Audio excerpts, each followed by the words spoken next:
Assalamualaikum warahmatullahi wabarakatuh teman-teman. Apa kabar teman-teman semua? Semoga teman-teman selalu dalam keadaan sehat walafiat ya. Amin.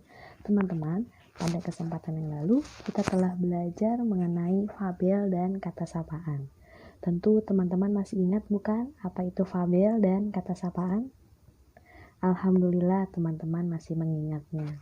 Baik teman-teman, pada video kali ini kita akan belajar mengenal tempat wisata. Sebelumnya, Ibu akan bertanya, tentu teman-teman sudah pernah ke tempat wisata? Ya, pasti sering. Nah, tapi apakah kalian tahu pengertian dari tempat wisata itu apa? Baik, akan Ibu beritahu. Pengertian tempat wisata. Menurut Kamus Besar Bahasa Indonesia, wisata adalah bepergian secara bersama-sama dengan tujuan untuk bersenang-senang, menambah pengetahuan, dan lain-lain. Selain itu juga diartikan sebagai bertamasya atau piknik. Tempat wisata di seluruh Indonesia banyak sekali. Ibu akan menjelaskan 3 tempat wisata yang ada di Indonesia. Yang pertama adalah Pulau Komodo. Apa teman-teman tahu Pulau Komodo berada di mana? Ya, Pulau Komodo berada di Kepulauan Nusa Tenggara Barat, teman-teman. Pulau ini termasuk ke dalam kawasan Taman Nasional Komodo. Secara lokasi, pulau ini berada di Kecamatan Komodo, Kabupaten Manggarai Barat, dan berbatasan langsung dengan Provinsi Nusa Tenggara Barat. Pulau ini merupakan habitat asli binatang komodo sejenis kadal raksasa pemakan daging, teman-teman. Nah, di Pulau Komodo ini terdapat lebih dari 2000 ekor komodo yang hidup di alam bebas, teman-teman. Wah, banyak sekali ya komodo yang berada di Pulau Komodo ini. Apa saja yang bisa kita lakukan di Pulau Komodo, teman-teman? Ya, selain kita bisa melihat kehidupan komodo di habitat aslinya, kita juga bisa melakukan hal-hal selain itu, misalnya menyelam. Nah, di Pulau Komodo, menyelam alam bawah laut Pulau Komodo dan kawasan Taman Nasional Komodo disebut sebagai salah satu lokasi menyelam terbaik di dunia, teman-teman.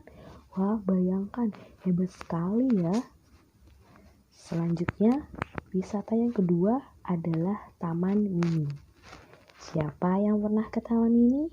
Tentu teman-teman semuanya pasti pernah, bahkan sering. Taman Mini kepanjangannya adalah Taman Mini Indonesia Indah yang biasa kita singkat dengan TMII. Nah, Taman Mini Indonesia Indah adalah tempat wisata yang berada di Jakarta Timur, teman-teman, di mana luas tanahnya ada sekitar 150 hektar.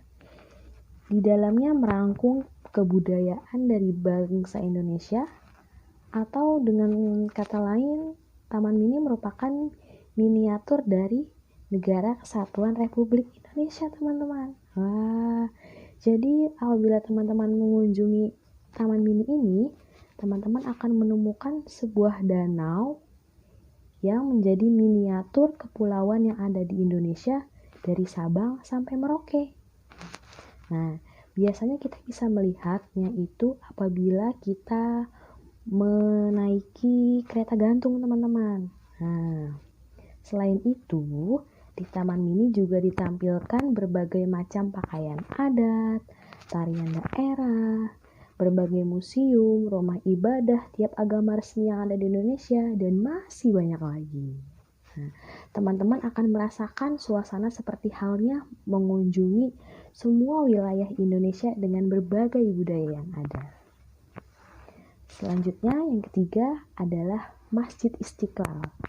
Nah, Siapa nih yang pernah ke Masjid Istiqlal?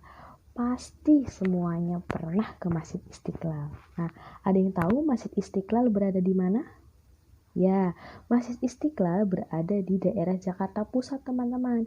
Dibangun sebagai perwujudan rasa syukur bangsa Indonesia karena telah bebas dari 350 tahun penjajah. Nah, Masjid Kebanggaan Indonesia terkenal di mancanegara dan masuk ke dalam buku panduan wisata, teman-teman, sebagai salah satu tempat yang harus kita kunjungi jika berkunjung ke Jakarta. Nah, pada Masjid Istiqlal ada 7 pintu melambangkan 7 lapis langit dan 7 hari dalam seminggu. Untuk memasuki Masjid Istiqlal yang masing-masing diberi nama Asmaul Husna. Apa itu Asmaul Husna? Ya, Asmaul Husna itu adalah nama-nama indah pada Allah. Ya, Asmaul Husna yang ada di Masjid Istiqlal itu ada Al-Fatah, artinya pembuka, Al-Qudus, artinya kesucian, As-Salam, kedamaian atau keselamatan, Al-Ghaffar, ampunan, Rozak, rezeki, dan Ar-Rahman, pengasih, dan Al-Malik, raja. Nah, pintu Al-Malik merupakan pintu masuk yang digunakan oleh presiden dan wakil presiden karena langsung menuju ke saf barisan ke depan saat sholat, teman-teman. Nah, tentu saat kita mengunjungi tempat wisata ada beberapa aturan yang harus kita taati. Di antaranya tidak boleh harus selalu menjaga kebersihan, tidak boleh membuang sampah sembarangan, tidak boleh membuat kegaduhan. Wah, teman-teman, ternyata banyak sekali ya wisata-wisata yang ada di Indonesia. Yang Ibu jelaskan tadi mungkin itu adalah sebagian dari tempat wisata yang ada di Indonesia. Jadi tugas kita sebagai pengunjung dan sebagai warga negara Indonesia yang baik adalah menjaga supaya wisata yang ada di Indonesia tetap terjaga dan aman dari para pengerusak. Sekian teman-teman, kurang lebihnya mohon maaf, semoga bermanfaat. Wassalamualaikum warahmatullahi wabarakatuh.